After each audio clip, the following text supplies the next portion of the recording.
이번 주 주요 이슈 살펴보겠습니다. 무역협상 재개 기대감에 코스피가 금요일장에서 반등에 성공을 하긴 했지만 장중 한때 연중 최저치로 떨어진 데에 대한 공포감과 우려가 여전합니다. 어떤 부분을 좀 예의주시해서 봐야 할까요? 네. 자, 한 주 동안에 그래서 사실은 지난 한 2개월 정도 약세장이 계속 됐습니다. 저희가 지난주에도 시장이 조금 모멘텀이 없다. 네. 솔직히 이제 강한 모멘텀이 없는 거죠. 전체적인 큰 그림은 약세장으로 좀 가고 있다. 그리고 시장은 조금 횡보하는 쪽으로 갈 가능성이 좀 있다라는 얘기를 좀 해드렸는데 주변 악재는 계속 진행 중이었죠. 미중 무역 전쟁으로 시작이 돼서 무역 전쟁이 전방위적으로 이제 확전이 되었고 또 지난 주말부터는 이제 터키로 불이 네. 붙어서 한 주 동안에 우리 시장에도 굉장히 좀 영향을 많이 줬는데 최근에 이제 터키 리라도 좀 폭락세가 좀 진정이 되는 뭐 이런 분위기를 보여주고 있고요. 특히 이제 목요일 날 우리 시장이 굉장히 낙폭이 컸어요. 네. 장중에. 근데 이제 오후장 들어서 또 미중 무역 협상이 22일부터 이제 재개될 것이다. 물론 결과는 저희가 좀 봐야 되겠지만 이런 기대감을 가질 수 있는 내용이 재료가 없는 시장에서 또 강하게 좀 반영이 된 거죠. 또 네. 그동안에 이런저런 악재로 해서 시장이 많이 빠졌었는데 가격 매립도 있었기 때문에 시장이 반전은 좀 보였다. 그래서 이번 주 목요일, 금요일 양시장이 이제 반전을 좀 보이면서 조금 안정되는 이런 분위기를 좀 보여주고 있습니다. 다음 주 주초에도 이런 분위기를 조금 이어갈 것이다. 개인적으로 이렇게 생각이 좀 드는데요.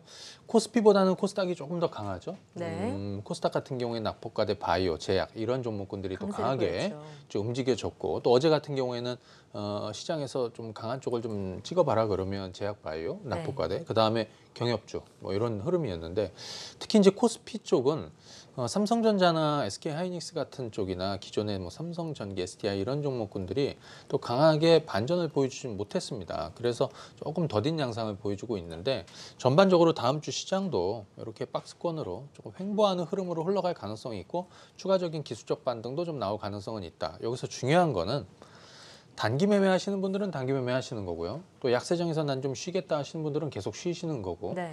또 그다음에 최근에는 뭐 지난주에도 말씀드렸지만 소외 종목군들이 있습니다. 그동안에 우리가 많이 알고 있었던 종목 지난 1년 반 동안 가장 많이 알고 있었던 종목은 뭐가 있냐면 뭐 반도체, 그다음에 제약 바이오, 그다음에 뭐 전기차 뭐 이런 것들을 여러분들 너무나 많이 알고 계시죠. 물론 이들 종목이 어느 정도 떨어지면 또 반전이 나오고 해서 또 횡보하는 흐름을 보여주겠지만 반대로 그동안에 굉장히 오랫동안 소외받았던 소외 종목군들이 있어요. 이제는 그들 종목에 관심을 갖고 차근히 저가 매수를 좀 하는 쪽에 시간 투자하시는 뭐 이런 전략을 드렸고요. 또 하나는 확실한 또 방향을 제시해주고 있는 쪽이 있잖아요. 또 경협주 같은 경우에도 계속해서 저는 이 시간 투자를 얘기를 해드리고 있습니다. 요거는 잠시 뒤에 한번 살펴보겠지만 네. 전체적으로 지금 시장에서 뭐 더 후퇴할 때 자리는 아니고 또 기회를 보실 수 있는 이런 전략이 좀 필요하지 않을까 말씀을 드립니다. 예. 네, 말씀하신 것처럼 제약바이오나 경협주가 강세를 보인 한 주였는데요. 특히나 또 재료가 있었죠. 문재인 대통령의 철도 공동체 제안이 나오면서 철도 업종을 비롯해서 여타 남북 경협주로도 좀 반등의 국면이 나왔습니다. 그런데 그동안에 급변동을 경험한 투자자분들 같은 경우에는요. 좀 이 소식이 반가우시면서도 좀 신중하게 접근하는 분위기인 것 같은데요. 어떻게 접근해야 할까요? 네. 자, 저희가 한번 이제 봐드리도록 할 텐데, 경협주들 같은 경우에는 뭐 일관되게 얘기를 지금 계속 해드리고 있습니다. 지난 6월 달에 특히 이제 7월 달에 조금 힘들었잖아요. 네. 7월 달에도 이제 일관되게 얘기했습니다. 차근히 저가 매수하셔서 시간 투자하시면 된다라는 얘기 드렸고, 지난 7월 20일 날 저희가 7월 21일이군요. 예, 그때 방송에서 이제 곧 2라운드가 시작이 될 것이다라는 얘기 해드렸고, 그 다음 주부터 뭐 7월 24일부터 경협주들 뭐 시장은 약세를 보이고 폭락을 보이고 급락을 보였지만 경협주들은 그때부터 차근히 계속해서 상승을 이어가고 또 많이 오른 종목은 100% 이상도 올랐어요. 기회는 이제 그쪽에 있다 이렇게 볼 수 있고요. 잠시 전에 이제 우리 앵커가 얘기해 주신 대로 재료가 이번 주에도 계속 있었어요. 네. 이번 주 월요일 날은 고위급 회담이 있었고 9월에 남북 정상회담 진행하기로 했고 물론 날짜 확정은 안 됐지만 네. 날짜는 우리한테는 확정 안 됐지만 뭐 그들 입장에서는 날짜가 이제 거의 뭐 저는 9월 14일 뭐 고언저리가 될 것 같고요. 예언을 하시는 그렇죠. 건가요? 이거는 이제 폼페이오 국무장관 이제 방북한 이후에 아마 결정이 날 것이다 네. 이렇게 생각이 듭니다. 그다음에 8.15 이 광복절 기념사에서 또 의미 있는 얘기를 해줬어요. 네. 평화가 조금 더 진전이 되면 접경 지역에서 통일경제 특구를 만들겠다. 그리고 철도 동북아 철도 공동체를 제안을 했죠. 네. 이 주변 6개국 그리고 미국까지 참여하는. 근데 요거는 예전에 우리가 이제 경협주 하시는 분들이 통일 이제 운운하는 분들이 많았단 말이에요. 정치적인 통일은 이루기 힘들다라는 얘기를 해드렸지만 경제적인 통일은 이룰 수 있다라는 거를 잘 기억을 해두시라고 그랬습니다. EU나 나프타처럼.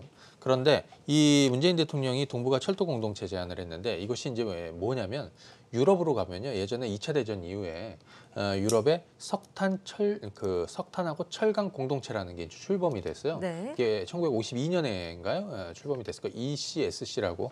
이것이 유럽 연합 EU의 모태가 됐습니다. 네, 그렇습니다. 그래서 이거는 상당히 의미가 있다 이렇게 한번 볼 수 있겠고요. 그 다음에 이제 이번 달에 이제 저희가 2라운드 스케줄이 이제 9월, 10월까지 제가 이렇게 그림을 그려드렸는데 8월에는 폼페이오 국무장관 방북 저희가 지난주에 방송할 때도 곧 아마 이제 여기저기서 얘기가 나오게 될 것이다라는 얘기 했잖아요. 네. 지금 방북 이제 임박했다라는 소식이 좀 많이 나오고 있습니다. 여기에서 우리가 기대하고 있는 거 빅딜. 그러니까 핵신고와 미국이 원하는 핵신고와 북한이 원하는 종전선언 플러스 대북 제재도 아마 거기에서 다뤄질 거라고 생각이 듭니다. 이거를 당장 해주는 건 아닌데요. 뭐냐면 대북 제재와 종전선언을 언제 어떻게 보장해주고 보증하겠다라는 내용이 아마 담기게 될 것이다. 이것을 아마 딜이 이루어질 것이다라고 생각이 들어지고요. 그래서 요거 좀 기대해 보실 수 있겠고 그 다음에 곧 남북 그 공동 연락 사무소가 오픈을 하죠. 되겠죠? 이제 고사상을 네. 차릴 것 같아요. 그래서 이런 것도 좀 재료가 된다. 그 다음에 다음 달에 있을 9월 초가 되면 아마 이제 남북 정상회담 기대감이 이제 부각이 될 것이고. 그 다음에는 9월 유엔 총회 아마 저는 미국에 갈 가능성이 있다. 안 가더라도 실망할 거는 없다라는 거고요. 10월에 되겠죠.